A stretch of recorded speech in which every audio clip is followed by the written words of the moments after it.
I cannot drink. I've tried it like once or twice, and it's just too bitter. Coffee? Yeah. I mean, you have to remember, I've been drinking it since I was 2. Ugh. So that's not a lie. Like I started drinking it at like the age of 2. So That can't be normal. It was all thanks to my grandma. Huh. So she had me try it, and so I've just been drinking it ever since. So there you go. All right. So my tolerance level has definitely like skyrocketed, and as far as like what I can drink, and I can drink like the bitterest of coffees now at this point. So I still put stuff in it. Like this has like 6 pumps of vanilla in it. See, I would only have it black because I wouldn't want any calories. That's why I drink Coke Zero. Well, normally I do sugar-free vanilla. I know it's not calories, but at least it's not as many usually. So. And they're changing Coke Zero at the end of the month, so I have like 6 cases in the garage. Are they changing the flavor, or what are they doing? Yeah, they're changing the can and the flavor. Why are they messing with it? It's so good. It's one of their best sellers. I don't know. Because I keep them in business. I mean, yeah, you probably do. Not gonna lie, you probably do. So good. And we wanted to do the Coke flight at World of Coke or whatever the place in Disney Springs, but it was closed because we were there kind of in the morning and it wasn't open until 11. I was like, oh, gotcha. Joe's at Raglan Road. Lucky. What do they call them? The dancers. The dancers. Yeah. Oh my gosh. What was that show that was always popular like a decade ago with all the? Yeah, no, they still do that. What's that? Yeah. I know. What's that called? That was a show. Well, yeah, the Irish step dancers, but I know it was super popular. What was the one? It had a name, like it toured all over. Riverdance. Riverdance. That's it. Yes. I was like, stop talking. I need to think. Maybe Joe is performing. He didn't say he was eating. He did not. He just said greetings from Raglan Road. So Atlanta's greatest. He's like, I gotta go. I'm on in 10. Right, exactly. He's like, things we didn't know about Joe Laszlo. Bar top number 3 in 10. Oh, that's too funny. It's too funny because it's true. I mean, we can't pay for annual passes. Right? That's exactly how he pays for it. He just dances at Raglan Road. Yeah. Want to play golf, man? You gotta run races. Gotta dance. Disney makes you dance. Okay. In more ways than one. Yes. All right, let's do questions first. Okay. And we'll do the other show second. Here we go. Ask questions, please, in the chat. That would be helpful. Yes, please. For a question show, we need questions. See, I look like today's SEC Media Day. All the coaches talk to the media, so I wore my, like, in case I get any questions. Oh, my God. This is coach gear right here, by the way. I'm ineligible because Paige brought me home some coach gear. Gotcha. You'll be seeing this on the sidelines this season. Well, that's awesome.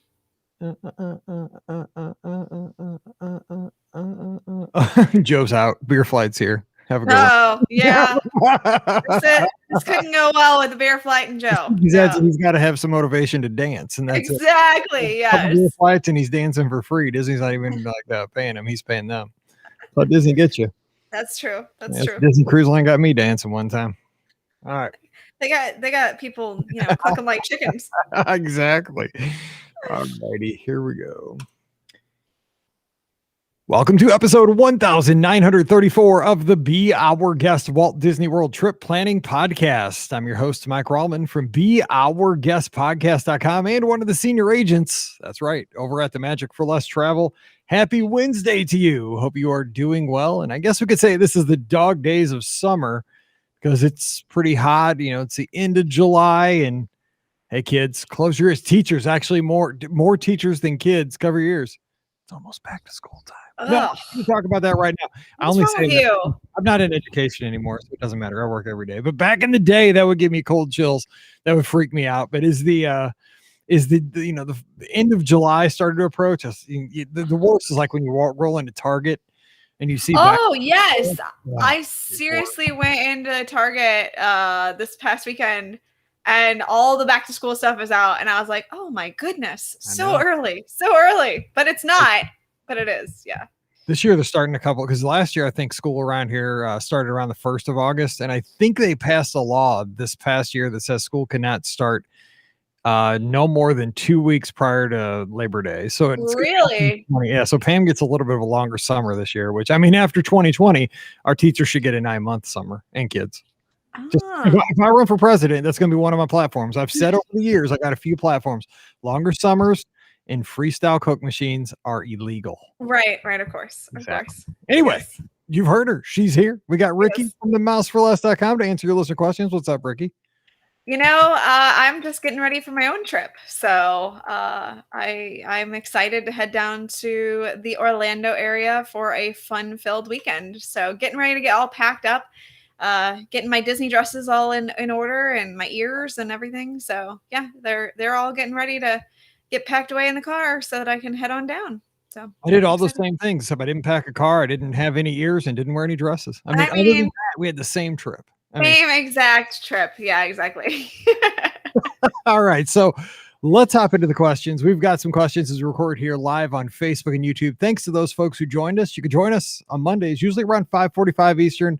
Just depends how long it takes Ricky to get home from work and the dog to cooperate with everything the dog needs to do after he gets home from work. And then we get started. That's how it goes. Okay. So first, Susan Becker in our live chat says, have either of you heard of an annual pass renewal waiting list for those who had annual passes that expired in 2020 prior to lockdown? I have not. Ricky, have you heard of a wait list? No. Wondering if it'll be a free-for-all when they eventually, release the annual passes again. But I haven't heard anything about a wait list or anything like that. So yeah, nothing. Yeah. The thing is, I get guests a lot at the Magic for Less that, say you want to stay at Pop Century for marathon weekend and it's sold out, but the only thing you find is like Art of Animation. I get this question a lot, can I get on a wait list for Pop Century if there's a cancellation or something like that? And Disney doesn't do official wait lists. I mean, it's just one of those things, I have Mike Rallman has a Google Keep wait list that I check every morning. And, just like if somebody's looking for something, it's just a manual process of just kind of keeping up to date. And if it opens up, grab it kind of thing.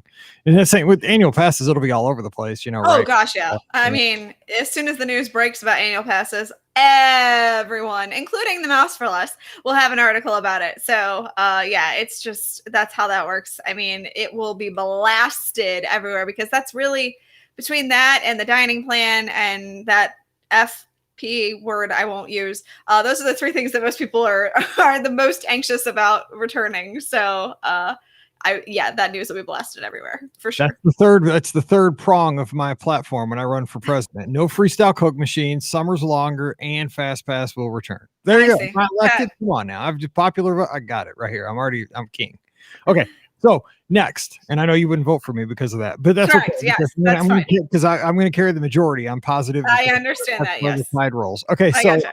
And I just got a roll tide in there, but a tide roll. See, I did that backwards. Yeah. Next one. Bethany Clark asks, any guesses on when they'll announce specific dates? Thanks for putting that word in there because it's always hard to say. For the very merriest after hours. Of course, the very merriest after hours are kind of going to be similar to Boo Bash. They're not doing the Mickey's Very Merry Christmas Party, just like we didn't do Mickey's Not So Scary Halloween Party. But instead, we have an after hours event this year. Based on our track record, it's probably already been announced. But no, actually, next week. Disney did say that it would be August before they would release those. So I would say probably looking at it, maybe the first week of August, maybe. I mean, this is just me guessing, first or second week of August, since they've already announced that they're doing it. But for those who don't know, who missed the news, the Mickey. See, I'm so programmed to start with Mickey's. Disney are the very merriest Disney after hours. However, it is Mickey's Very Merriest. Very merriest has got to be the hardest, dumbest thing that they've come up with. I gotta say, like, seriously, you went with the very merriest. Like, come on. But anyway, so it's gonna have holiday themed projections. You are going to have fireworks for this, which kind of makes me a little perturbed since I'm going to the Halloween version for sure. I'm probably going to go to the Christmas version too. I got to look at dates, but and I don't get fireworks for the Halloween version. Here's the thing. Okay, well, stop there. Time out. Yes. Do you not think that Disney might throw fireworks for the Halloween thing? Because they've already said that they're not. I know, but I'm just saying, like, it's still a little ways off, and fireworks are back with a vengeance. People are. I get it. I get it.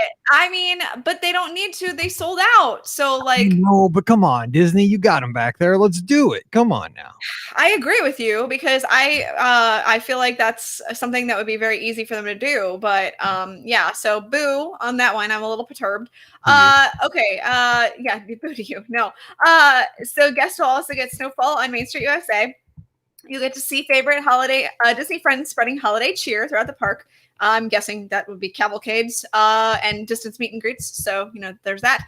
And you're going to get holiday treats, ice cream, popcorn, and bottled beverages included with your price of admission. I'm guessing the holiday treats are going to be the same things that they offered at like Mickey's Very Merry Christmas Party. So the cookies, as well as the like the snowmen, the pretzels that they had, and they had I think they had snow cones too. So I'm going to guess that that's probably part of the treats that you're going to be able to get. There will be additional food and beverage available that's themed for purchase. And you're going to get less wait times waiting in line. So yeah, it's going to take place from 9 p.m. to 1 a.m. From November 8th through December 21st. And like I said, Disney has said that tickets go on sale next month. So there's your information about there that. you go. All right, just real quick, your mic is either we're hearing your heartbeat or your mic is kind of rocking a little. So yeah, I got it. Sorry, it's because I was pushing. Pushing the button. Yeah, I don't know because I was like maybe you're hearing your heartbeat. I'm trying to see like are you in like your exercise zone? Or I'm all right. Yeah. Everything's good. Sorry. I'm caring for you. I'll figure out a way to get around that. My bad. Yeah, because for 30 minutes I'd have to do all these calculations in my head to make sure you're safe. Okay, Matt McGuire in our live chat has a question. What moderate resort would you suggest for a first-time marathon runner to stay at? Will Skyliners be open for Run Disney events? Here's the good news that makes that one easy. No, Skyliners will not be running early in the morning. You will be on the big old motor coaches, which pro tip, let me just say, because I couldn't do this the first few years that I did Run Disney events because I was too amped up.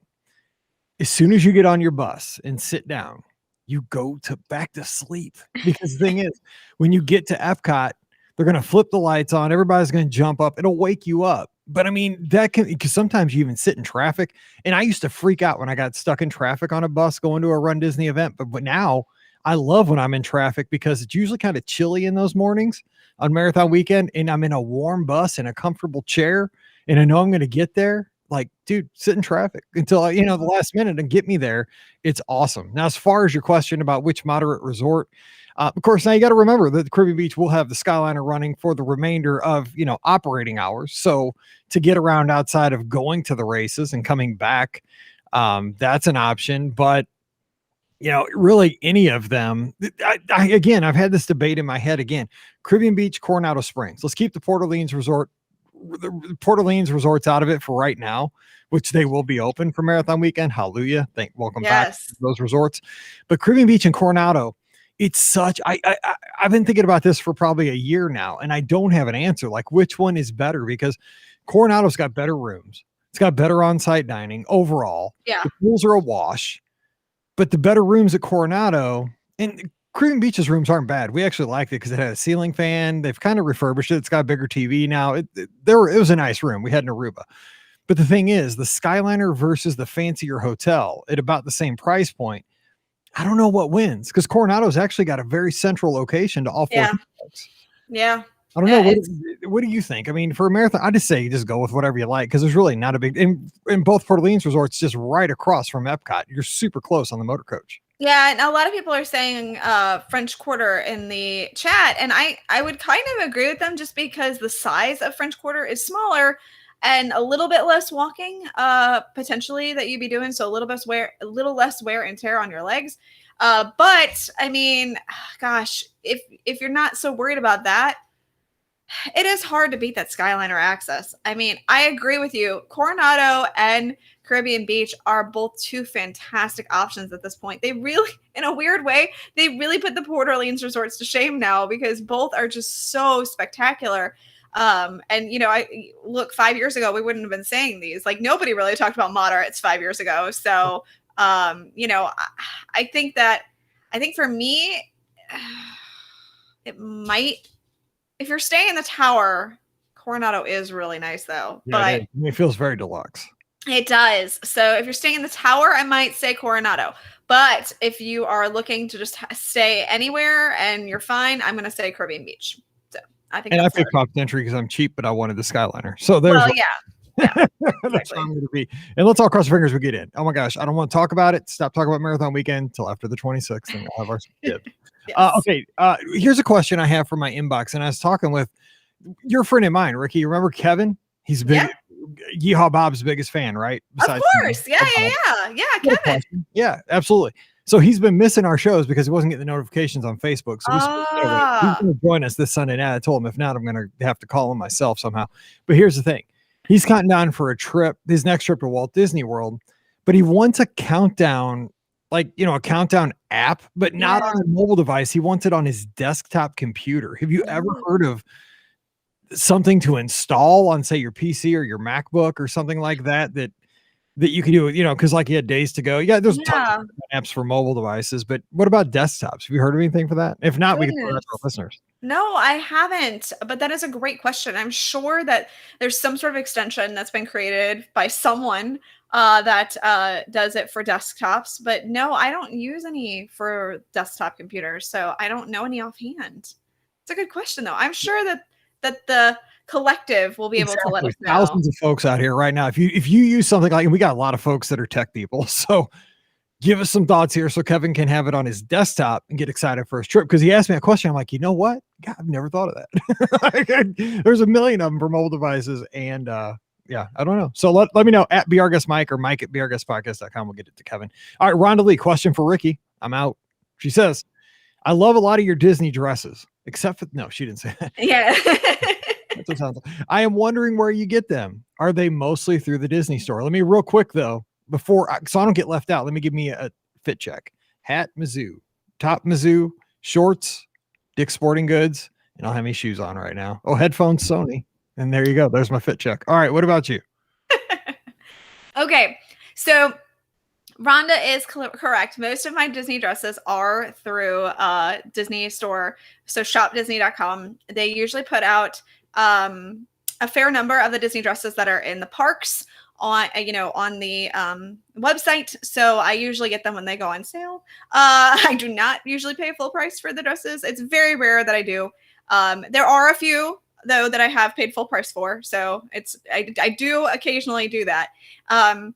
For example, I just bought the Cruella dress, not the one that they've seen in the stores. There was one, actually at Disney, but there was one that was on Shop Disney. And it was themed after the red dress that Cruella wore in the actual movie. And so I actually bought that because I loved that dress when I saw it on her. So I was like, oh my gosh, I have to have that dress. I think I'm actually going to go as Cruella for the Disney After Hours event because I am going to that. So I'm going to get the wig. And I think I'm going to go as Cruella. So that's pretty. I know I could probably just dye my hair black and white and gray, but I figure I'll just get a wig. So you're going to make a coat out of Daisy? No coat out of Daisy. So I do get my dresses mostly through the Shop Disney website. I oftentimes go to the character outlet store in Orlando that Mike hates so very much because you seriously waterboard me first before you take me to that place. I hate that place worse than freestyle Coke machines. Yes, I know. I'm sorry. A lot of times they will put the dresses that don't sell in the parks there. I did see one of the dresses that I bought, at the parks recently at the outlets. It's the green one with all the characters and the attractions and stuff like that. So that one I actually have seen. But I've gotten other dresses myself from the outlets. I bought the rainbow dress that they had from the outlets. I paid like $34 for it. So go me. Yeah, exactly. And then another place that I actually get dresses from a lot of times is Hot Topic, which I know a lot of people don't think about, but they have a connection to Ashley Eckstein and her Universe collection. Her husband was a pretty good shortstop. He was a very good shortstop. Yes. So I really love Ashley Eckstein and her merchandise. I think that she does a really, really good job with Disney dresses, and they're usually very affordable too. So I've gotten a lot of Disney dresses from her collection as well. So I get it kind of from a lot of different places. Just so I don't feel left out. Old Navy, 50% off shorts this time of year. Great. Yeah, great. Yeah, exactly. I like 3 or 4 pair. Good for the entire trip. All right. Let's see here. Next question. Alfred. We missed Alfred this past Sunday. He says, are there any discounts for September, October? Here's the thing. just getting a room for that time period right now for most dates is kind of challenging in certain categories, value moderates especially. There are discounts through September 26th, I want to say, at this point. And but again, there has to be availability for your room type. If your room type is sold out for your dates, there's not going to be a discount, because basically when you apply a discount, what you're doing is you're booking without booking. It's kind of, okay, it's hard to explain, but what you're doing is you're booking a new available discounted room without changing your reservation by applying that discount. So there has to be something available for your dates, your resort type and stuff like that, then we can get the discount for you. Yeah. All right. And Brandon in the live chat says, just got back from the world. Lines and wait times were brutal. Any guess when FastPass will be back? Debate aside. I would say, if I had to guess, because I think FastPass is coming back, because I think the consensus is it's moving in that direction, and I think it will come back in a pay-to-play system of some sort. I would guess conservatively it'll be back by 2022. I would say optimistically by probably October, maybe. That'd be pretty aggressive. I think October's, I mean, I can see them wanting to have it back by October for sure. But I think 2022 is a better time frame. I kind of agree with you actually on that. I think October's pushing it, but then again, look at everything that we thought was happening way sooner than we thought, like fireworks. I mean, if you would have told, the Epcot monorail, that's never going to open until they finish. Right, exactly. Well, boom, Epcot monorail. Yeah, exactly. Will never open. What? Yes. See people having drinks right now. Tiki drinks. I mean, they're waiting in a long line, virtual queue to get into Trader Sam's. 5 hours. I mean, the place holds like 13 people. So. I mean, that's true. It's not like it's a huge location in the first place. So, I mean, but again, you got things like Trader Sam's opening. So, I mean, you never know. They could just announce, hey, guess what? For the 50th anniversary, we're bringing back FastPass, or whatever version of FastPass they're going to be bringing back. Yeah, baby. I'll be so happy. It'd be like when Mizzou scores a touchdown.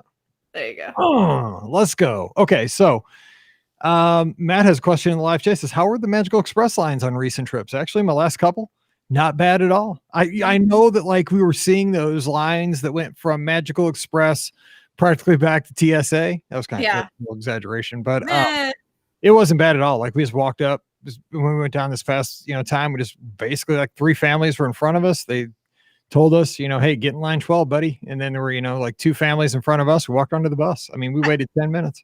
I honestly think a lot of the delay was, again, because of COVID, and they probably couldn't seat as many people in a bus, so I think that was part of the delay before, and why you saw such long lines. I'm not 100% because I didn't take Magical Express during that time frame. But if I had to guess, that seems to make the most sense to me.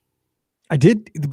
As I recall, though, when we got on the Magical Express bus from MCO to our hotel to Pop, they did tell us where to sit. And they didn't care when we were going back. Oh, that's interesting. I mean, like I said, I talked about this on Monday's show. I spent time under dudes' armpits on the buses going over the Magic Kingdom, and packed in like sardines. I don't know, but they did tell us, because we sat. I remember we had to sit in the very back of the bus, like by the toilet. And I was like, did they seat other people near you though? I can't remember. Oh, I don't think so. Oh, well, yeah, if there's only like 3 of you on the bus. Yeah, there weren't a lot of people on the bus. That's a good point. We could have moved. We were back by the toilet. That always makes me nervous. Like if the dude flips the bus, if it doesn't kill me, what will kill me is that I'm, the toilet's going to dump on the toilet on the highway. That's like, if I'm go, I have better ways to go than that. I'm just saying, I don't want to go because on the Magical Express bus, it flips and I'm next to the toilet. Ew. Okay. Patrick has a question in the live chat. Let's get to this one. He says, any tips on dining reservations for a party of 9 to 11 people going January 9 to 15? Roll Tide. Roll Tide, M-I-Z. That's right. SEC Media Days right now. Okay. Best advice on this one is to get 2 reservations. Yes. If you can. So I would go for a couple. I would go for a 6 and a 5, 6 and a 6 or something like. You can do the math. We're not doing the math here, but 2 reservations.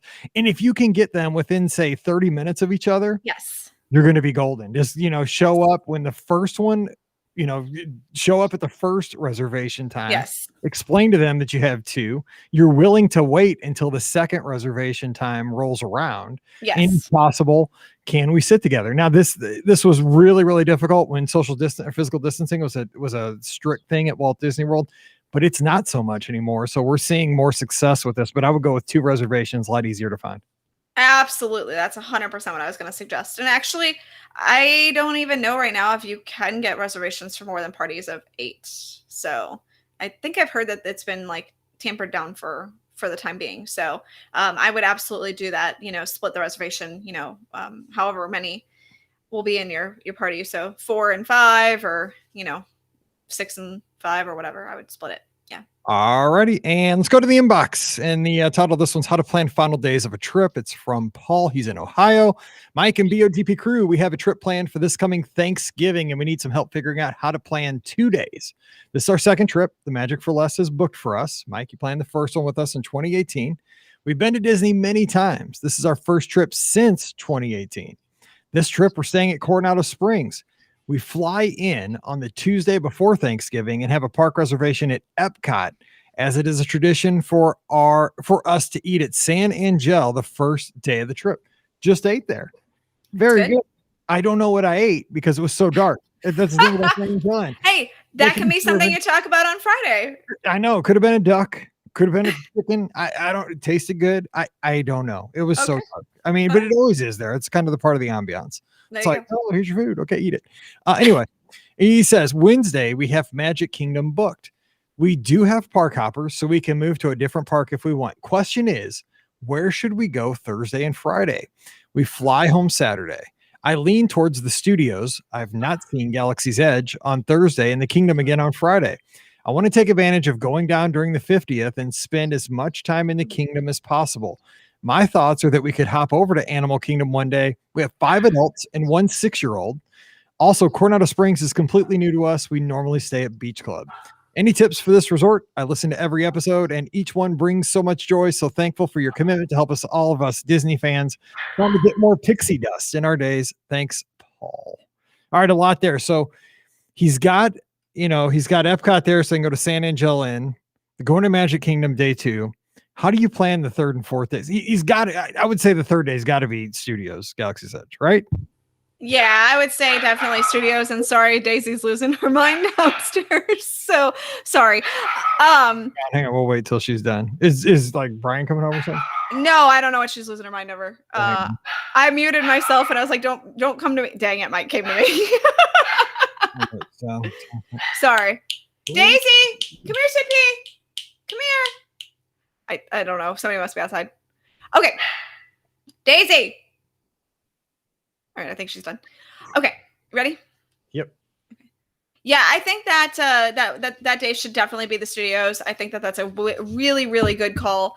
And if you're looking to experience as much as you can with, the 50th anniversary, then yeah, I think Magic Kingdom is a good bet for that second day that you have. I was going to suggest Animal Kingdom, but since you really want to spend as much time as you can at the with the 50th stuff, I think Magic Kingdom is the way to go, and just do like a half a day somewhere in there at Animal Kingdom, and that should be good. So although because you do want to experience the new kite thing that they have, so I think that that's part of the 50th. So it's in Animal Kingdom. The kite thing, I'm not worried about the kite thing. Hey, you know what? I'm somebody who has to experience everything for as part of my job. So I try to, and I probably will, but I'm not really excited about it. I have a couple thoughts on this. First of all, yes, the 3rd day has to be the Studios because you want to get that boarding group for Rise. You've never been in Galaxy's Edge. You want to try that. I am almost because you have park hoppers. Yeah. Almost of the mindset to do the Studios on both 3rd and 4th days. Here's why. That gives you 2 opportunities to get a boarding group. It is around Thanksgiving, so you're going to have a busy park. You can, and you can bounce to the Magic Kingdom in the afternoon of either one of those days, most likely. There's not going to be an issue with that. So I would probably, this is a little bit outside the box, but I would go Studios day 3, day 4, and then park hop to the Animal Kingdom for half of one of those days and Magic Kingdom for the last day. Because that's a cool place to wrap up the trip. That's actually not a bad plan, because that way you can get whatever you don't do at the Studios that first day after you park hop, you can, get done the second day. So the only issue with that plan, this is the only issue, is Animal Kingdom is still, I think, closing kind of early. I think they're back to their like relatively early closings. Remember when they used to close at like 7? Yeah, I think they're back to that. They're closing to 7 at 7 right now. Yeah, exactly. So I think that will throw a little wrinkle in this. And maybe you just go back to the studios again after that, or I don't know. It depends on how late the studios is open. Because if you leave at 2 to head over to Animal Kingdom, you only have a couple hours there. But granted, a lot of other people are leaving at 2 too. So, they're leaving at, around that time too to go to other parks. So, and leaving Animal Kingdom. So that'll mean that you have more time to experience Animal Kingdom and more ability to experience the attractions because really the park does clear out. So yeah, that's not a bad idea, actually. All right. Thanks for the email. All right. Next one from the live chat. Matt's got a question. Where's the best donut on property? I think the Everglazes. Just go Everglazes. there. Yes, they're so good. Oh, yeah. Everglazes is just phenomenal. Yeah, they have such great donuts, such great coffee too. So yeah. Hang on, let me get that 2657. Okay, say it again. Such great. I'm trying to just cut that out. Go ahead. I gave her a treat earlier and she's not calming down. Hold on.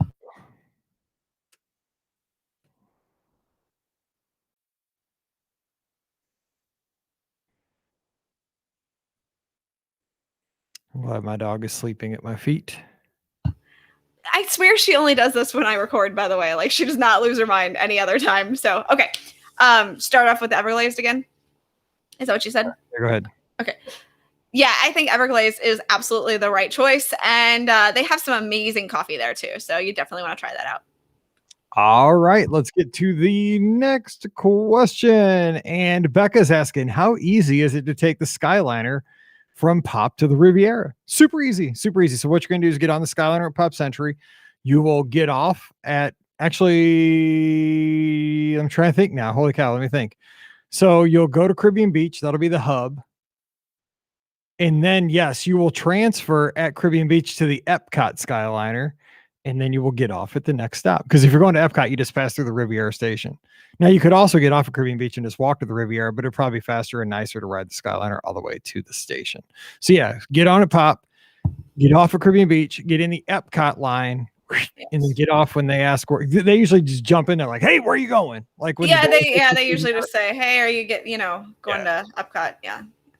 And that's that. Tammy's asking, will Yeehaw Bob ever be back? I would say probably. I would say that they're gonna, he's a legend, as far as Disney. I would say it'd be a great PR ploy. And oh yeah, to be honest, Bob wants to be back in the River Roost, I would guess. So I mean, he's still doing his show online, so right. Like I would assume that he would want to be back. I can only assume that. I mean, look, if we have Trader Sam's that's reopened this week because the Polynesian has officially reopened, I'm going to assume that when Port Orleans reopens, you might see Bob get back into the River Roost Lounge at that point.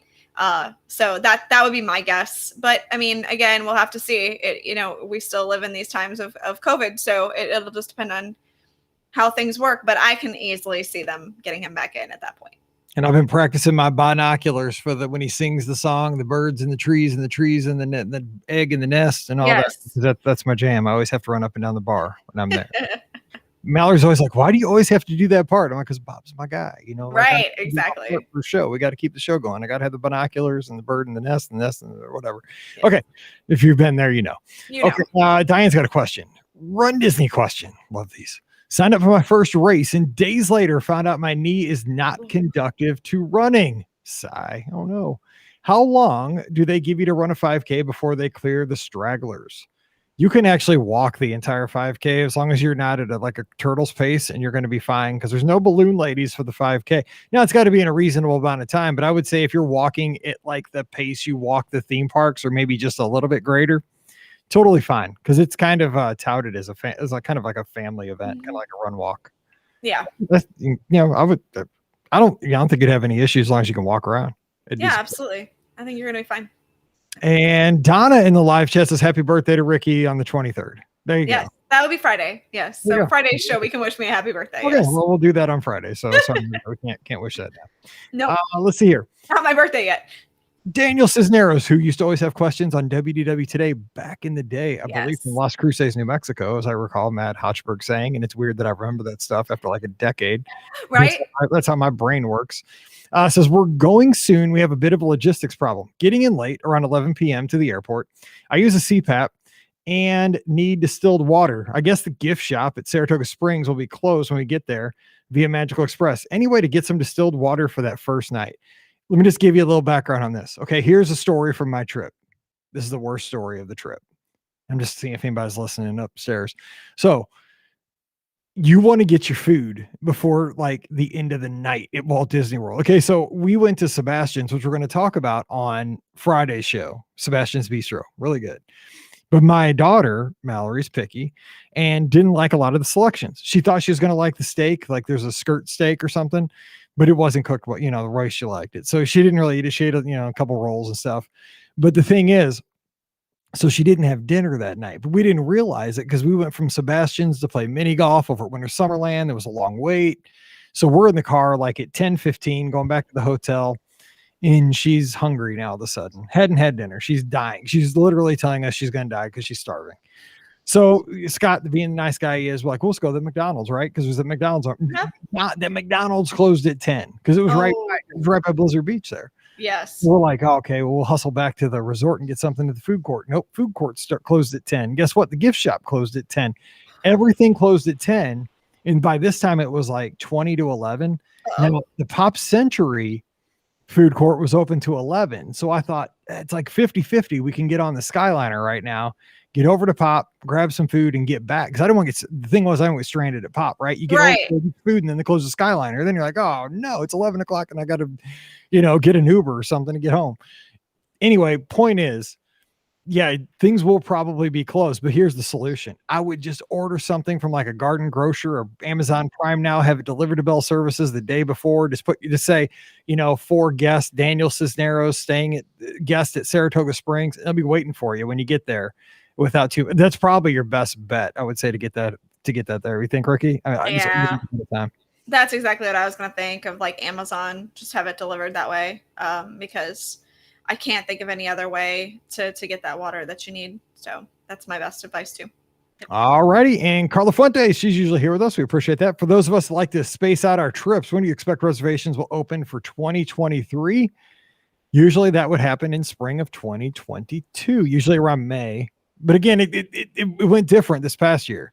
They really went early on 2022 packages, but under normal circumstances before this year, the previous year would open up usually in like early June for the following year. Yes. So I don't know what it's going to be like. It could be Who knows? So this stuff like it's like teaching, right? As soon as you think you have the plan, everything changes. Like here's your new math book, buddy. You just learned how to use the old one. So that's, but it could be next spring, but it could be before. But promise you, we'll let you know. Yes. Rondalee's never seen Yeehaw Bob. She's out of here. Get out. No, just kidding. Like that. Okay. Lisa's asking, what are the balloon ladies? I didn't think about that. Oh. How would you describe the balloon ladies? Because they sound fun. They're not. They're scary. Runners worse. They are. I have seen the balloon ladies on my half marathon and was terrified because I was like, oh no, they're balloon ladies. I see the balloon ladies as like the Grim Reapers, but yes, it's just me. Yeah. Even the sight of seeing them and still knowing you have a way away from them, but just seeing them, it sends a chill up your spine. No, and somebody, Rhonda, said that they're lovely ladies, which is very true. They are lovely ladies. I don't care. They probably are nice, but I don't want to meet them. Like, I don't want to meet them either. All good and well. Yeah. So at races for Run Disney, you're required to do a 16-minute per mile pace. And the balloon ladies are the last people to start the race, and they are at a 16-minute mile pace, and they go that 16-minute mile pace. If you fall behind them, and then unfortunately your race is over. So you can actually fall behind them, but okay, so real quick, let me just kind of clarify even more information on that. Yes. They are in the very back of the last corral to go out. So say you're not doing the 5K, say you're doing like a half marathon or a 10K or anything longer. So they're going to start in the very back of the very last corral. So so every runner starts up ahead of them. So basically you have greater than a 16-mile or 16-mile pace, because if you're starting in corral B, you're starting way in front of them, or corral D or something, or F. You're starting off with a big gap, and they got to close it. You can actually fall behind them, but what happens is if you fall behind them, there's certain checkpoints where they have buses to pick you up, the sagging wagons. And so that's what I call them. I forget what they call them, like parade bus. They make it sound so exciting because it's Disney. There's a parade bus. Like, oh God, I don't want to be in that parade, please. And I know it happens. Like you blow out a knee, you kill an Achilles. It's the greatest thing ever, probably to get on the bus and get a ride home. But the thing is, like, you can fall behind them for a brief moment, but I wouldn't recommend it because if you hit that next point, they shut the course off. They block it off and they throw you on a bus. Yes. Yeah, balloon ladies sound fun. Not really for runners. Not really. No, not really. They don't give you a balloon, I don't think either. No. All right. Let's see here. We have another one. Let's see. Hang on, because I'm going to edit that out real quick since I was reading 3630. That was my fault because I lost the next question. Hey, at least it wasn't me. I'm happy about that. Because I had one, I lost it. Sorry. Okay, here we go.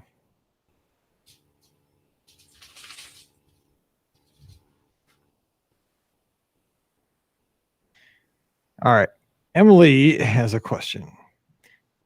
All right. Well, Emily's got a question here in the live chat. It's going to be our last question of the day. She says, very critical question. When do we find out what the holiday outfits look like for Minnie and Mickey? I'm a big fan of the themed / matching outfits. Did we get a reveal? I guess we did for the 50th anniversary, like that. Yes. The iridescent. Iridescent. Oh yeah. See, perfect. Yes. Yes. I mean, is like one day you're gonna get on Twitter, Instagram, something like that. Nikki's gonna be doing a fit check. Like, hey, check it out. He should. Yeah. It'd be cool. Honestly, the holiday outfits that they have, they usually keep them for a little bit. So I would assume that it would be the ones that we've seen over the past couple of years. I've seen a few different, variations of them, but I think usually it's the green sweater for Mickey with the snowflake, I think, something like that. So I think that's probably what we're going to see this year as well. And, or we're just going to see him in iridescent attire, one of the two. So for Christmas, though, you got to be in some red and green. Yeah, I think he's usually in like a green sweater. And I bet you Goofy will be in a Santa suit. Goofy usually rocks the Santa suit. He does, especially at Hollywood Studios. He does in the mini holiday dine. He is going to be dressed up as Santa Goofy this year, and then Santa Goofy does appear after July, after December 25th. He appears because Santa has left to go back to the North Pole. So Santa Goofy is there. All right. And Matt's got one last question. We'll sneak it in here. We have an AP renewal certificate we need to redeem. Would you recommend we take care of that on arrival day or wait to do it before rope drop on park morning? So I don't recommend doing anything with guest services right at park opening because the lines get crazy because, people get to the touch points, their passes aren't working. They have questions about adding somebody to it. I just, if I have to go to guest services or get a renewal or something or ticketing, you just don't want to be at guest services like at the beginning of the day, No. Afternoon, the night before, something like that. Definitely is what I would do. Right. Yeah, absolutely. The earlier you can go to guest services, the better. I always, when I go into the park, especially the Magic Kingdom, I always look to my right and I see the guest services line. It's always long. I'm like, oh, yes. And then I'm like, please let my pass work. Please don't say, oh, go for guest services and then check that for you. So, Yep. All right. Emily excited. She's hoping for snowflake outfits. I think that's probably what it's going to be. I think that's what it's been over the past couple of years. Oh, and she wants to have her kids decked out appropriately so they match. I mean, that's cute. It is July, Emily. You are on it. I don't know what I'm having for dinner tonight. Well, right? It's Taco Bell. Oh, yeah. I mean, yeah, it is. It's podcast. But it's Monday. Of course. That's it's Taco right. Bell night. Yeah. But yeah, that's so. Yeah, I would just go Team Snowflake. I mean, because even if they're not, they could complement each other. That's what I. Right, exactly. I think that's smart. Yeah, I'm trying to look back at my pictures real quick and see because I know I was there on Christmas Day, and I saw the cavalcade. So I'm trying to make sure. I'm pretty sure that's what they were in was the green one. Oh wait, whoa! Breaking news! Did you see this today? That the character cavalcade times are now being published. What? I mean, that's a parade at that point, right? I know, right? Okay, the whole reason that we had character cavalcades was because they didn't want people crowding around. They just wanted to kind of surprise and delight at various times throughout the park, but not for guests to congregate. And now, all of a sudden, I saw today that Disney is now going to publish the locations and the characters for the cavalcades on My Disney Experience. So there you go. That's awesome. I'm in on that. That's a fantastic thing. Okay. So I can tell you Mickey is wearing, at least in the cavalcade that I saw, he's wearing a green blazer with a white suit. And then it's got like red buttons. And then Minnie was wearing a red skirt with a matching kind of white blazer, and then, or a cream blazer, I guess I should say. And then she's got like green squigglies on it. So you can check out the video on the Mouse for Less YouTube channel, because I've got it's actually like Magic Kingdom Christmas Day or something like that is what it's labeled as. So yeah, cavalcade. So yeah. All right. Sounds good. All right. Well, hey, that's going to do it for today's questions. Thanks so much for hanging out with us live. For those folks that tuned in live on Facebook and YouTube, thanks for grabbing the show here on the feed. Hope you're having a great Wednesday. As always, don't forget today's show is brought to you by the Magic for Less Travel. Check them out for all of your Disney planning needs. Whenever it comes time for that next Walt Disney World, Disneyland, even Universal vacations, Disney Cruise Line. Hopefully we get some good news from that Dream Test Cruise earlier last week. Waiting to hear. I'm excited for that because I got to get back out to sea. And even Adventures by Disney. Just drop by the magicforless.com. Great place to start your trip planning. Awesome resort guides. Awesome resources to get you started on that planning. And while you're there, fill out the quote form, mention this show, and you and I are going to plan together on that trip. It's going to be a lot of fun, and it really does help support the show. So check them out today over at themagicforless.com. Also, please use our Amazon affiliate link, beourguestpodcast.com/Amazon. One click means a lot to us. It really does. So again, bookmark it, use it as often as you can. beourguestpodcast.com/Amazon. And finally, thank you to our patrons. You guys allow us to put this podcast out all around the world. 3 or 4 times a week. You're getting 4 shows this week, and our patrons are getting 5. They're getting Mike in the Midwest every Thursday as well. So if you want information on that, just visit patreon.com/beourguestpodcast. Hey, you can be the 5,000th follower of the show on Instagram. Check it out at beourguestpod on Instagram. We're so and Twitter. close. I know. And you can give me a follow on Instagram and Twitter as well. I drop in with some fit checks and some awesome Disney pictures often. So that's at beourguestmike. And of course, Ricky's at Ricky Nibs. And she's heading to Walt Disney World this weekend. I am. You're going to get lots of great content from both Walt Disney World and Universal. So sorry, Mike. I'll just put a filter. No, yeah, exactly. Okay, so we are going to get out of here, but we'll be back again tomorrow. Now, tomorrow we got the BOGP open line from this past Sunday night. We got lots of great calls. This is really one of our best ever. I hate to say that because Scott was in Florida, but I mean, we got lots of great discussion. The phone lines were rolling. We had lots of fun topics. So don't miss tomorrow's live call-in show. And then Friday, Ricky and I are going to talk about new things at Walt Disney World. Like, I got to go to Sebastian's Bistro. I'm going to talk about that. Golfing at the Magnolia Golf Course. Never done that. Ricky is going to talk about some of the new stuff she hopes to do this coming weekend. And we'll talk about some of the news of the week as well that has broken, at least as the time we record. So tune in for that. And of course, this Sunday night, you, me, and Scotty G. Scott's going to be back. So put it on the calendar, 7:00 Eastern, 6:00 Central. Join us on Facebook and YouTube, and you too can give us a call. We can talk Disney with you. All right, we're getting out of here. We'll be back again tomorrow with the BOGP open line. So for Ricky, and Pam's not here, but she'll be back soon. I'm Mike, wishing you a great Wednesday. Time to get back to work, and we'll see you real soon. Save that to one. Oh my goodness, it's like a freaking zoo in this house right now. The animals are like... Oh, we don't have animals. On some sort of drug. I don't know what's going on today. Sorry about that. I'm starving. I got to edit. I know. I'm so sorry. I'm so sorry. I have no idea what's going on in this house right now. Like, they've just lost their minds. Then Daisy knocked over my coffee all over the couch. So I have a good show I want to do when Pam's back and we're all 3 together. And I thought of this while we're down there. It's going to be called What Percentage of Guests Do you Think? And so I just want to talk about where we'll just kind of give a guess, like what percentage of guests buy refillable resort mugs? Or what percentage of guests visit more than one park in a day? What percentage of guests swim in their swimming pool at their hotel? I mean, stuff like that. Just kind of go about that. I was wondering about that. Yeah, that's really interesting. I like that. All right, let's hang on. Okay. Crack a fresh one. My couch smells like coffee now. I've had so many sodas today. It's been busy. Okay. This one's 35, 36. Oh, she's back asleep. She came in. She got up. She went back asleep. Okay. Here we go. Welcome to episode 1936 of the Be Our Guest Walt Disney World Trip Planning Podcast.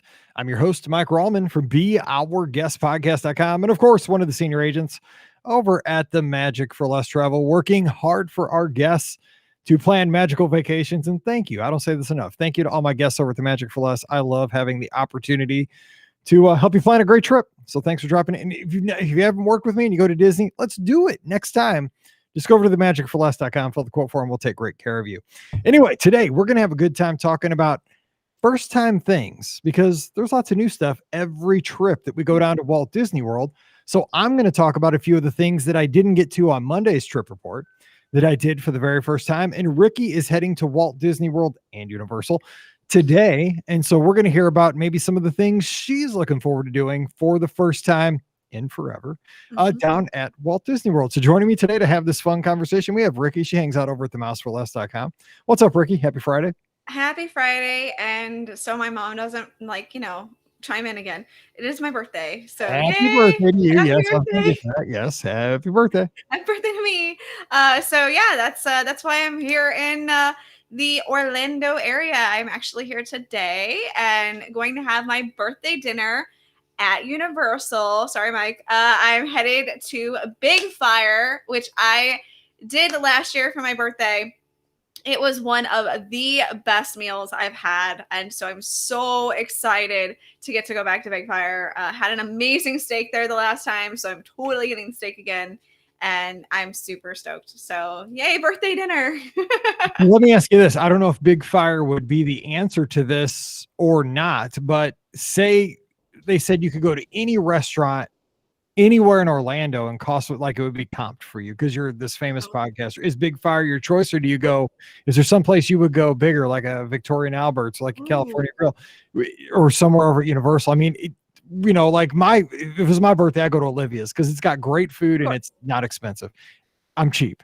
But the thing is, like, okay, so say famous podcaster, we're just going to let you go anywhere you want. Where are you going to go in Orlando for a birthday dinner, ideally? All right. So if I'm going to go, if it's like paid for, whatever, I mean, of course, I'm going to choose Victoria and Albert's. I've never been there. And I probably like it. I think I would like to try it, but it would have to be comped. I don't think I would pay for it. I agree with you. I agree with you because the menu can be so unusual for me. Now, granted, one of the very best meals I've ever had in my entire life, though, was at Remy on the cruise ship. I went to Paulo. I'm like, I can save $50. So and that's very Victoria and Albert's to me, like as far as like the menu, they just kind of bring you stuff and, it was very comparable in my opinion. So that's what makes me think like maybe I would like to experience Victoria and Albert's just because I very much enjoyed that Remy experience. I mean, I ate foie gras and I never thought I'd eat that and it was delicious. So, I who knew? But I think if I had to choose, it would be Victoria and Albert's. But there's definitely some really, really great choices, both at Disney and Universal, that I would absolutely consider for sure. But yeah, I mean, if it's getting paid for, I'm going to Victoria and Albert's. Yeah, because it's like dinner and a show. I mean, it's like it's not dinner, it's an experience, right? So exactly. Yeah. It's definitely an experience. So it's very fancy. Someday. Okay. First of all, we're going to jump into some of these first time things that have happened. I wanted to talk about this on this trip because a lot of folks were asking me about this and kind of the news broke while I was down there. We're all friends, or we're all fans of Stacy, right? From the in-room resort TV. I mean, she's been welcoming us to our vacations for it's over a decade, right? I mean, it's probably almost 15 years for sure. Yeah, it's actually 16. Yeah. Oh my gosh. And I also love her because she's a championship roller skater, just like I was back in the day. So there we go, like in Nebraska. But here's the thing. I mean, think about like every Disney podcast uses her catchphrases. I mean, they're on shirts now. So when you think of Stacy, what's her catchphrase? Give me one. Like what's Triple one? Mountain Whammy. Wham, wham. Wham. Pretzel und beer. Exactly. Not even drink beer. I mean, no. I do it all the time.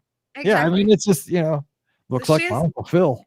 Yes, she has so many great catchphrases that we use on a daily basis. So I mean, yeah. And so we've missed her must do Disney since the reopening post COVID, right? Last July. We didn't have it on the TVs. And I understood this because the thing was, think about, because I mean, we all have it memorized. A lot of us have, her whole TV show memorized, probably like 25 minutes or so. Hang on. Hang on. 512.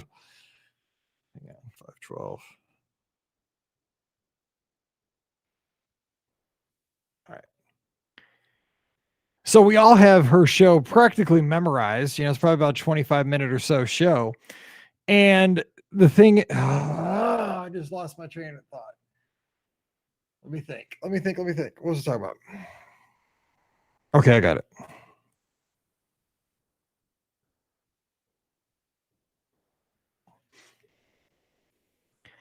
And so I think a lot of us have Stacy's show pretty much memorized, and we know all the catchphrases like we mentioned, but not only that, if you think about it, there was so much in that show that we couldn't use post-COVID because she talks about fast passes. You have nobody wearing a mask. You just have a lot of stuff that was not in place. So if you showed that, must do Disney in the in-room TVs, you would really confuse guests. You would have guests all kinds of confused because it looks different than what you're going to experience when you walk outside of your door.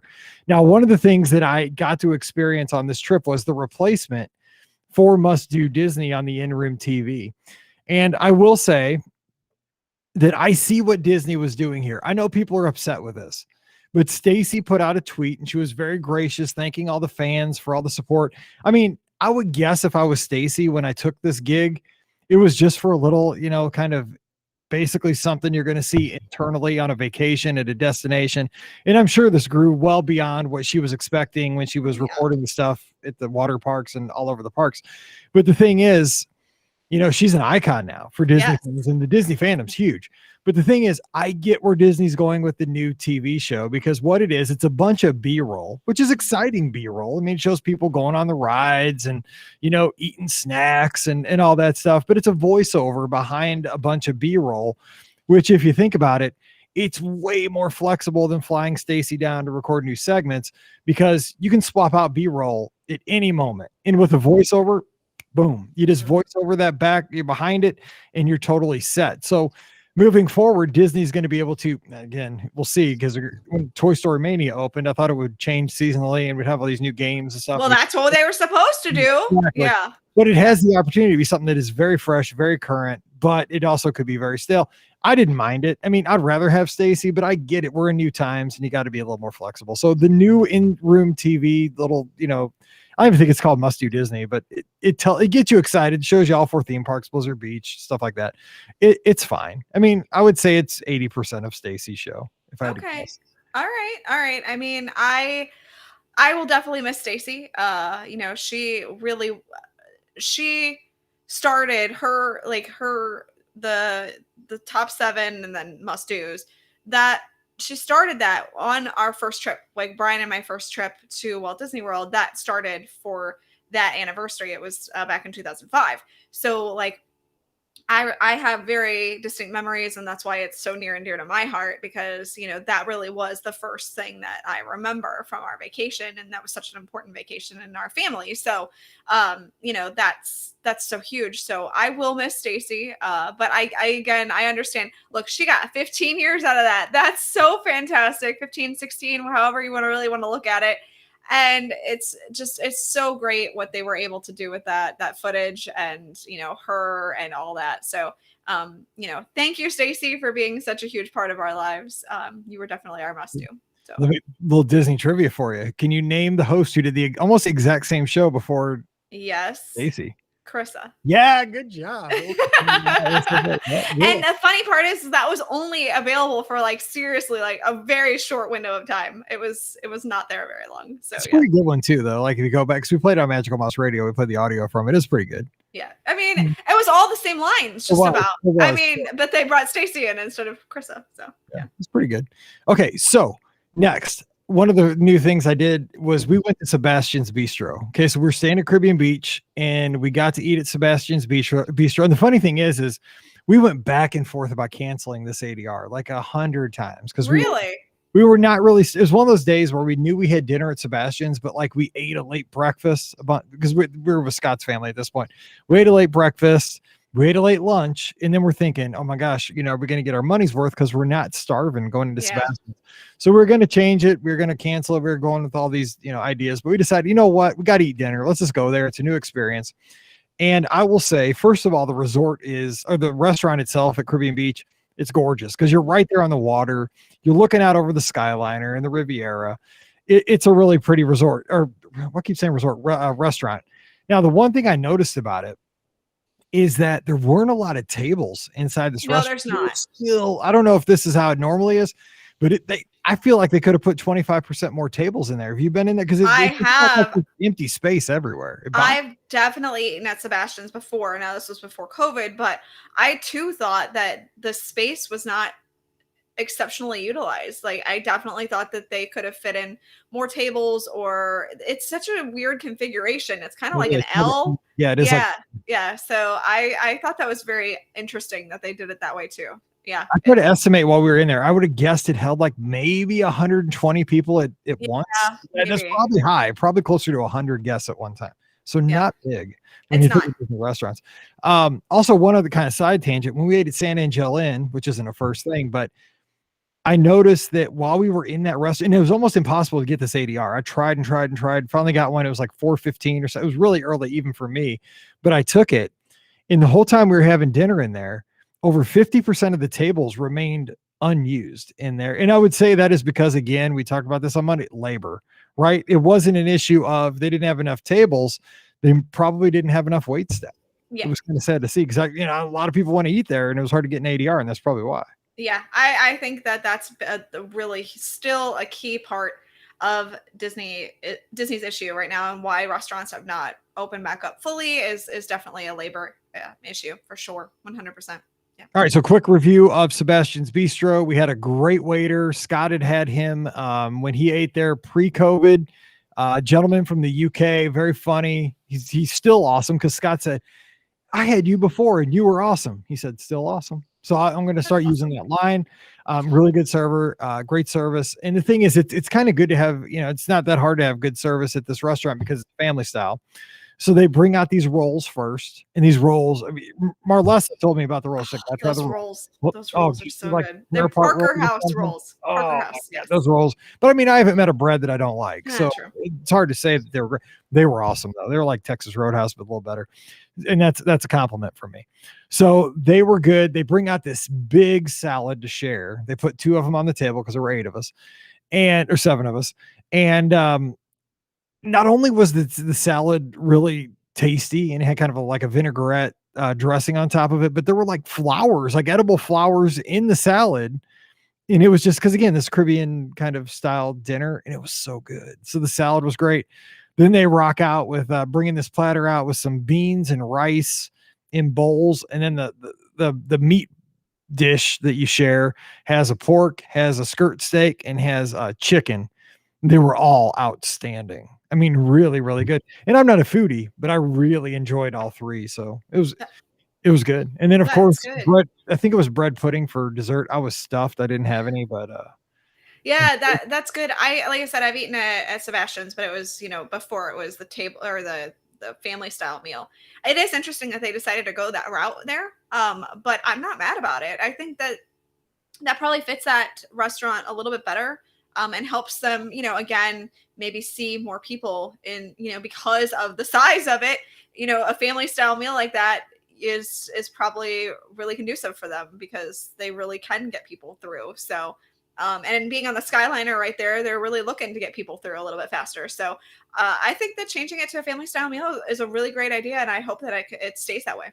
I agree. Because, and we had this discussion with our waiter because he wanted to know, because again, Scott's family had been there pre-COVID and had him as a waiter. And he said that he's really, really excited that he feels they're working super hard at Sebastian's to not, give up any quality on the taste of the meal because it is family style. Because he says that can be an issue with family style meals because you have these bulk bowls and these platters that have a lot of, each of the meats all together.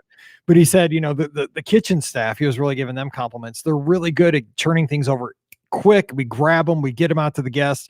I mean, everything that they brought out looked beautiful on the platters and in the bowls and everything. I mean, because again, you have all these bright colors in the salad with these pink flowers and these greens and these reds.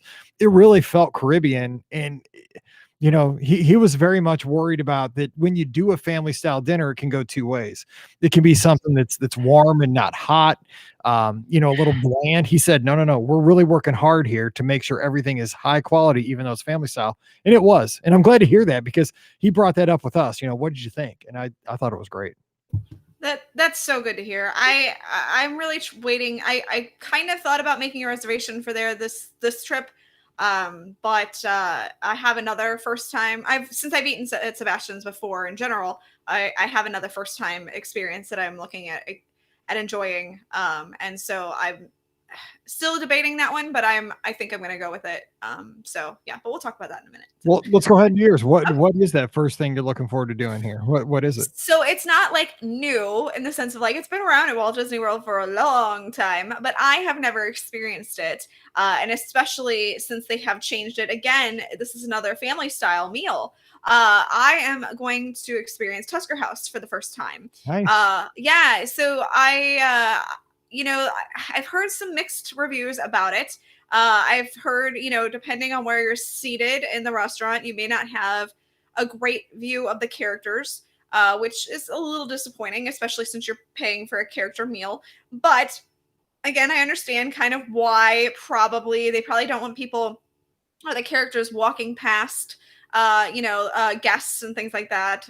So I guess I kind of understand why, and like, people going, oh, I can hug Mickey, or whatever. And, so I guess that I get the reasoning behind it, even though it kind of stinks, because we'll probably be seated on like the outer bands, because it's just me and Brian. So, they tend to stick couples like who aren't interested in characters necessarily on the outer bands. So, that's kind of a sad thing, but, as far as the menu, I'm very excited to try some of the dishes that they have there. So that's why I'm keeping it.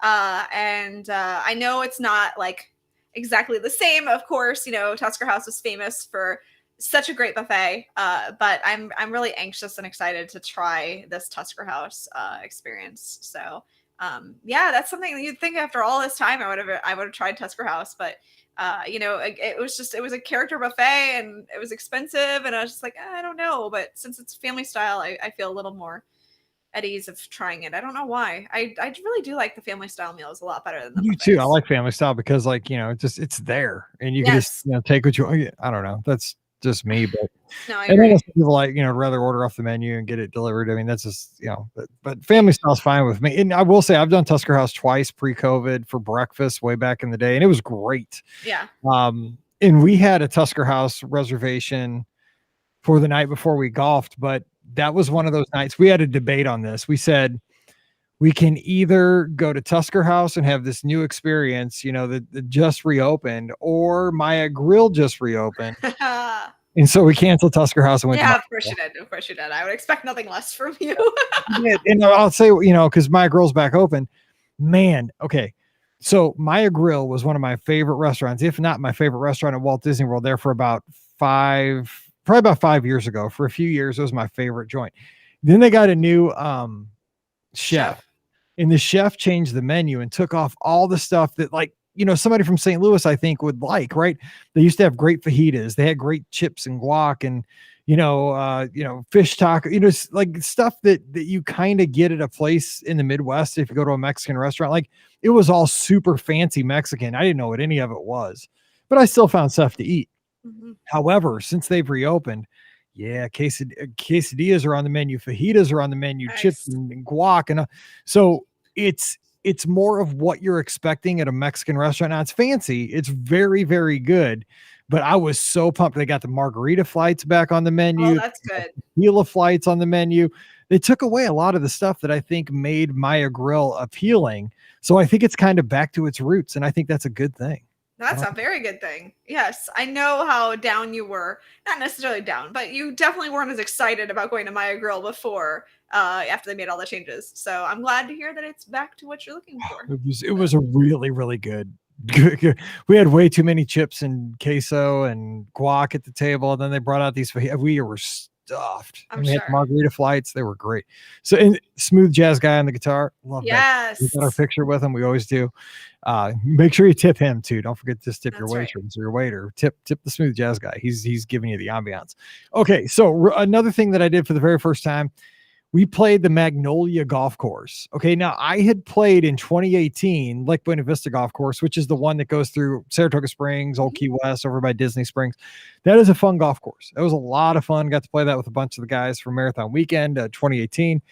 We played this one, just the four of us. Now, I will say that this kind of took on a life of its own on social media. We called it the BOGP Open just as a joke. And then, there's about 50 people that want to do this as an event in the future. Oh my goodness. We're going to see what we can do to try to do a fundraiser for Give Kids World Ball, play That's golf. awesome. People don't play golf, could play mini golf over Winter Summerland. Oh, that's a great idea. Yeah. We're working on it. So everybody don't have to email me. This was all Scott's idea because he's like the ultimate golfer since COVID. So he's like, you want to play golf? I'm like, sure. He's like, okay, Phil and Wade are going to join us. I'm like, Okay, cool. Great foursome. So anyway, I'm speaking from somebody who is not a golfer. I had not golfed since 2018. I did go to Top Golf on Father's Day just to see if my back would allow me to swing a club. That's my smart. Yes. That was the extent of my practice. Gotcha. So I will say though that I'm going to speak to this experience as a Disney fan, not so much as a golfer. So we played at the Magnolia, which if you've ever driven on Floridian Way over by the Polynesian and the Grand Floridian, on your right, and especially if you've run a half marathon or longer, you've seen this for forever. You see on your right-hand side, you see those golf courses, right? And here's a little tip that Scott and I didn't realize till we were done golfing. So there's two courses right next to each other, 18-hole championship courses, right there on Floridian Way, the Magnolia and the Palm. Guess what? We played the Magnolia. All the trees, most of the trees on the course are magnolia trees. And if you play the Palm, almost all the trees are palm trees on the Palm side. So when you drive past there, you typically see more of the palm. So look at the trees. They're almost all palm trees. That's how you know that's the Palm course. I mean, it's so simple. Oh, that's so easy. Oh my gosh, that's funny. It's like Todd tweeted a couple weeks ago on Instagram, put on Instagram. Did you know that the mountain on Big Thunder Mountain Railroad is the same silhouette as Cinderella Castle? I think I have seen that one before. Yes. I had no idea. I've seen it my entire life. Look at a picture of the mountain on Big Thunder Mountain, and then look at the silhouette of Cinderella Castle. Exact same shape. Yes, I know, right? Okay. It's those things that make you just feel dumb. It is. So we played this, and again, I if you're not a golfer, you get a little intimidated because golf has all this etiquette, and all these unwritten rules that you play. So Scott picked me up. We went over there. We rented clubs. The clubs were super nice. They were great clubs. You go into the pro shop. You pay for your round. They have a lot of. I will tell you what. If you want to get some cool Disney merchandise, like sporting stuff, the pro shop there was having a buy one, get one half off sale. Oh, nice. And so I got a hat, but Scott got some like really nice golf polos with Mickey on them, swinging a golf club. They have, head covers, stuff like this. It was kind of fun getting in there. Here's the kicker. How much does a bottle of water cost at Walt Disney World, Ricky? You just like what do you think? $3.99 or something like that. I think it's $4.50. I'm just saying. Yeah. On the golf course, you can buy 6 bottles of water for $6, and it's the same bottles of water you get in the parks. What? I know, right? That's what we were saying. 6 for $6. They had a deal, and you could buy Powerades, 6 bottles for $15 on the course. Like, oh my gosh, yeah. Golf carts have little coolers in the back, right? So you can load them up for your round. I'm just thinking, dude, that's crazy. They can sell 6 for $6 on the golf course, but it's $4.50 a bottle in the Magic Kingdom, which is a hop, skip, and we heard the ferry, going back. Oh my gosh! While we were playing. Anyway, that's just something to think about. So we got our cart. We went out in the course, and the course was really long. What I mean is, if you're not a really good golfer, like the distance from the tees and we didn't even play the championship tees. We played the white tees, but the distance from the tees to the greens are super long. Like, the PGA played on this course for years and years and years. It's no joke. Like, it's a for real course. And we had a good time on it. But I will say, playing Lake Buena Vista Golf Course, and it's a lot newer. LBV is. So this course, while I loved playing there for the history of it, because we got to go, by Shades of Green, which way back in the day was the golf resort. Yeah. I'd never seen Shades, so that was super cool to get to see that resort. And the course was beautiful. Don't get me wrong, it was beautiful, but it didn't have the the tricky shots like a new course does. Like Lake Buena Vista has that island green as you go in on 17. As you're going into Old Key West, you see it on the right. You got the water all around it. You got to hit the green. It's a ball eater, right? For somebody like me. Absolutely. But I mean, the Magnolia was a wide open, long golf course. Not a whole lot of crazy stuff on the course. There's a Mickey bunker on 6, which was fun. As you're coming like on 16, 17, and 18, you're coming back toward the Grand Floridian and the Polynesian. So they're there in the background. But pretty much, like Scott and I were going to take pictures, to post on Instagram. But if you would have looked at the pictures, other than the kind of the Mickey tee boxes, and each hole had a story about something famous that had happened on that hole. Tiger Woods did this on 8, or Ernie Els did this on 12, in 96 or something. Other than that, the course just kind of looked like a regular golf course. Now, they wasn't fun, but it's an old course. It's from the 70s, but it's not only that, but I mean, that makes sense. If it was a PGA golf course, they really, I don't know, they really can't do a lot of like fancy stuff with it as far as, really playing up the Disney aspect or whatever, because it had to be a championship golf course. So like it had to do something for the actual PGA players at the time. So I kind of can understand why it's so simple of a golf course. It really makes a lot of sense to me. But it was fun. And, so the thing I will say is, even if you're a very amateur hacker like I am, it was good to get some, friends together to go out there and play. And I say this a lot, is that it's so fun to see Walt Disney World in different ways. So what I'm saying is, don't be intimidated to play golf, because I'm not a big golfer. Now the I don't know what the guy's called, kind of like the course police. He came and told us to pick up our pace because we were falling behind, but it's because there's a cart girl that goes around with like a refreshment cart, and on 13 she stopped and asked us if we want anything. Well, she actually has a bar on this cart, and like Scott and Wade got mixed drinks. So I mean, she was making mixed drinks like as we putted out on 13, so it got us a little behind. So then we didn't get yelled at or anything, but they did tell us to get going. But it was fun, right? I mean, it's fun, I think, for the great golfer. For somebody who's really good at golf, it's definitely a challenging course. But I mean, I survived it. I did lose about 8 balls on the course, but that's what you do. But it was a fun thing, great golf carts, great friends to play golf with, it was a different way to see Walt Disney World. I got to see, like I said, Shades of Green, never would have seen that before. I also recommend running a race at some point, because that's a different way to see Walt Disney World. Go on a tour, go in the utilidors when those come back, or, go backstage at Animal Kingdom. There's many more ways to see Walt Disney World than just a day guest going through a theme park.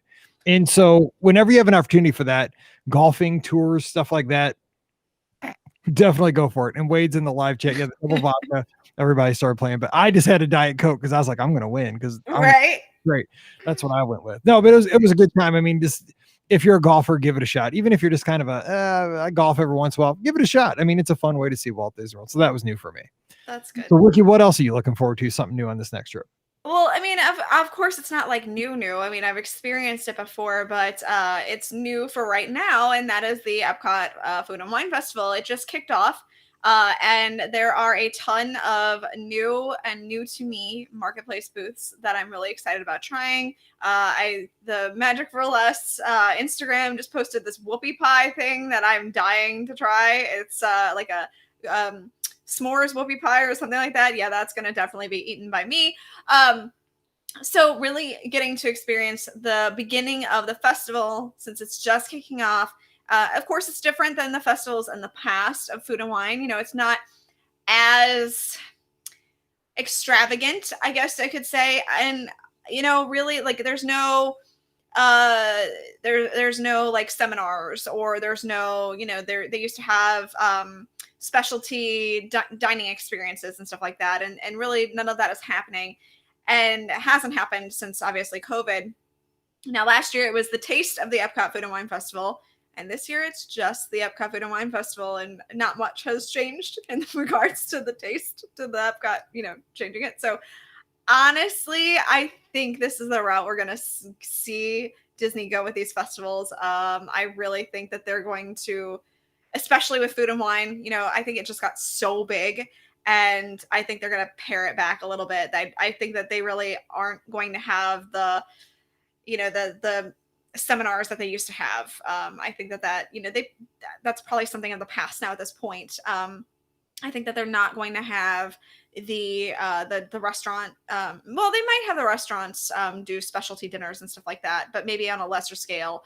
I don't think you're going to see Party for the Senses anymore, because they're right now. I mean, they realize they can use that building to house people all the time and get constant revenue instead of just Party for the Senses revenue. So that's a win-win for Disney, I think, at that point. So unless of course obviously, I think part of the reason they're using that space is because they don't have any conventions going on. So maybe once conventions come back, we'll see that space go back to Party for the Senses. But we don't have the concerts going on, and of course, that makes sense. I think concerts are going to come back as well. But I think that again, Disney is relearning how to do the festival and taking things that maybe were burdensome to them, like these seminars, and morphing it into something different. So I don't think the festivals are going to be the same as they used to be once they officially come back, but I think that I still think that they're a good time. So yeah, which is fine. I mean, it's an opportunity to kind of rethink everything. I mean, that's what Disney has probably done since July of last year. And absolutely, yes. I'm not against that. No. I don't, as somebody who gets to go usually once each year to Food and Wine, like change it up. I know some people really like the chef demonstrations and like that. And I mean, maybe it's just a 1 year hiatus and they don't do as many, but they bring it back in some other form or fashion. Well, and it's also hard for them to do that given the fact that they really don't have a location right now for that. I mean, the Wonders of Life Pavilion used to be where they did all that stuff. And of course, that's being that's being refurbished right now for the Play Pavilion, or at least I'm assuming that's still happening. And they were supposed to build in the update to Epcot. They were supposed to build that basically festival center for there. And I think that got cut. So, or at least it's getting pared down if they're doing it. So, again, I think that Disney is rethinking what they, do with things. And so it'll be interesting to see what happens with these festivals as we move forward too. But I'm excited to experience the Food and Wine Festival again. So, yep. I'll get to, it goes so long. I get to actually think about it. Go to it because I'm going down for the 50th. That'll be during Food and Wine. I know. We'll be down there. I'll be down there and get to the Wine and Dine race weekend. I'll get to do it twice. That's true. Yeah. It's so long now. I mean, I think it may be a little too long. Yeah, I think it is too long. I mean, I understand where Disney's going at with it, but I think it's just a little too long. Also, it's July and it's so hard to eat some of those hot things in the middle of July while you're walking around. So I'm sorry, I don't want cheddar cheese soup. I will not want cheddar cheese soup this weekend. I can guarantee you that's not happening. we had a kefta pocket or something like last August back in Morocco. Yes. And I'm like, dude, it's like walking on the sun. And this was in August of last year where I had this super thick mask on. You couldn't take a drink. You're walking. You had to stop. And I'm eating a kefta pocket with Scott. And we're both like, I think I'll be dead in 5 minutes. Right? My body temperature is like 130 and this kefta pocket just took it up 5 more degrees just to the lethal point. I don't know. Exactly. So I think that kicking off Food and Wine now is maybe a little too soon. But I mean, I can't complain. I get to experience it in the first couple weeks of it. So, hey, content, right? That's it. Okay. Last thing real quick I want to throw in here. One of the first time I ever had to do this, register for a Run Disney race while I'm on my vacation at Walt Disney World. And boy, did I miss, I didn't guess how this would go. Okay. I've signed up for many a race in my day, right? And it's always, back when I was a teacher, I would pay or, I would bribe the teacher next door. Like, look, it's race registration day. Like, you got to take my kids 15 minutes before it goes live, take them to lunch. I'm going to lock my door so nobody comes in. I would use the school computer. I would use my laptop. I would use my iPad and my phone. I had mission control set up in my room. Nobody could come in. It was locked. And so I've lived through those days, right? And I mean, you always think you got in by a whisker. You never know. But I'm like, I got in. Hallelujah. The gods were with me. So I'm thinking that in this time, We had no idea because Run Disney had been Oh on yeah. hiatus. We found out, okay, this is the first race back. I had no idea how this was going to go. So I'm thinking of, this is all I'm thinking about for like 5 days before it happens. So I'm like, okay, Scott's going to sign up and I'm going to, and I don't usually sign up for Wine and Dine. I just got caught up in the whole hype of the thing. I got to be there for the return of Run Disney. I don't even, typically, I don't even like Wine and Dine, but I'm going to go down for it anyway. So I'm like, okay, Caribbean Beach, just so you know, if you ever stay there, they suck the LTE right out of your phone. Like you cannot get a signal. Pop Century is the same way. For some reason, those rooms, I don't know what they're made out of, but you just usually can't get a solid signal in your room. So I knew this. So I'm like, okay, I'm going to get a centrally located place, but I'm going to have my MacBook and I'm going to have an iPad and I'm going to have my phone. I have a little mobile place. So I'm like, I want to be in the middle of the resort away from buildings. So where do I go? This is like at 9:00 in the morning. I go to Banana Cabana, the bar. Nice. Because it's open air and it's right on the water and nobody's in there and there were tables. So here I am set up, MacBook, iPad, phone, and I'm like tick, tick, tick, tick. Well, it went live early for one thing, like 10 minutes early, like the link popped up and I'm like freaking out. Like, do you go for the half and be conservative? Like, because most people are going to go for the challenge. I'm like, nope, I'm going all in. I'm going for the challenge. So I hit it, boom, immediately. And it gives you this thing like, you have 1 hour, at least 1 hour. It says, in the queue, don't refresh, don't close this window, but more than an hour wait. Okay, so of course, what do? You go on Twitter and see what everybody else is doing. Went on our Discord for the lizards, all that stuff. Everybody's kind of got the same story. Scott texts me, I got a 6-minute window. 6 minutes, dude. Everybody I'm seeing's got over an hour. How do you got 6 minutes? So he gets through super fast. He's done. So I'm like, dude, sign me up. Like I still over an hour. It's telling me I still over an hour. Like sign me up if you can. And he did. He was able to sign me up. Now he fat fingered my email address, so I got to call Run Disney and get that all. Oh no! Because we were all freaking out about signing up. We thought it would sell out within 3 minutes or something. Yeah. Also, I got to tell you, funniest story because this is stuff that only happens to me. I'm sitting there at Banana Cabana. I'm the only person in the entire seating area. There's 8 tables, open air. But of course, everybody's walking by with the refillable mugs and breakfast platters, going back to their rooms.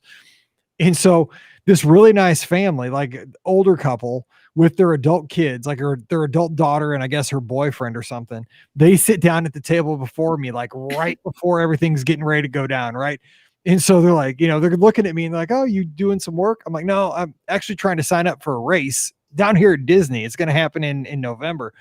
Oh, they run races here. And so here I am trying to explain the history of Run Disney to this. Oh no. Super nice. But I'm thinking, dude, I'm not trying to be rude, but I can't talk to you right now. Everything's about to go down and I got to have my fingers ready. I was like, yeah, we run over at Epcot. We run through Epcot. Oh, really? Do you ever run through Caribbean? No, we don't run through Caribbean Beach, And I'm just thinking, oh my gosh, I'm going to miss this because I'm trying to explain Run Disney. It was one of those things that's why I locked my door when I was a teacher because I don't have time to really explain things. I will explain it once I get my bib. Right, exactly. Once everything's done, I'm good. I will tell you everything. Yes. I will sit with you for an hour and talk to you about every race every weekend. But it was oh my gosh, here they go. They're going to talk to me with all this happening. But the funny thing is, obviously, we know at this point that we had all this stress for all these days and I had all this technology set up and Scott registered me and I could have waited. And the thing was, after registration, almost every distance was available days later, not minutes or hours later, days later, you could still sign up. And we talked about this on Sunday night's live call-in show. I don't know, Ricky, what was your take? I mean, I was shocked that you could still sign up, later that day and the next day and the next day and stuff like that. Yeah, I am still shocked as well because even right before COVID, they were still selling out pretty quick. I mean, it wasn't the complete. It wasn't 5 years ago, but it was still quickly. I mean, you had a few hours usually to sign up, but I mean, it wasn't going that quick. But it is interesting to see that it was days later that there's still availability for stuff. And I wonder if it's still people are a little hesitant to come down, with COVID. They are now doing the virtual race. So that was something that they had never done before. So now because the virtual race is available, maybe that's why. So people don't feel as compelled to come down to Disney to run the race, but still sign up for the race. Because I have seen, didn't the virtual races all sell out?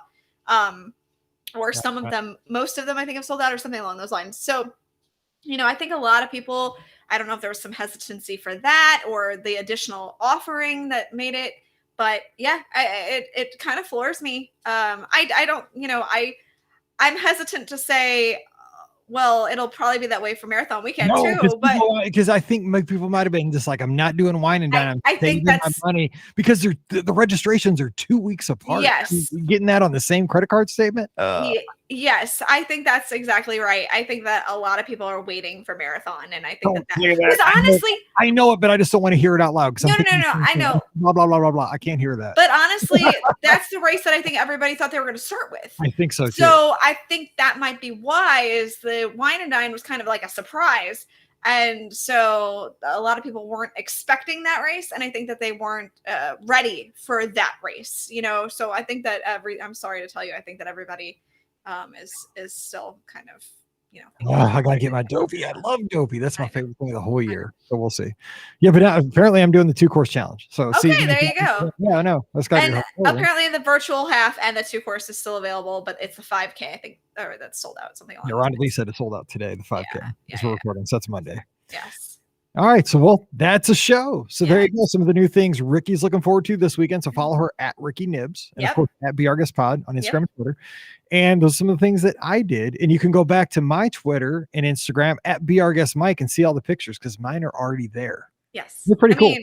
I'll start mine today. So, granted, I'm sorry. I'm starting mine at Universal. So, yeah. I'm starting mine at Big Fire tonight. And maybe a toothsome shake. I don't know. I do love their shakes. That's good stuff. I do love their shakes. Yeah, it's your birthday. I mean, go big or go home. Exactly. So, and then tomorrow, the plan is definitely Universal all day. So, I'm excited to experience the Velocicoaster again, which, Brian hasn't done it yet, but I have obviously, and it's amazing. So I can't wait to ride it again. And so that's what I'm really looking forward to doing.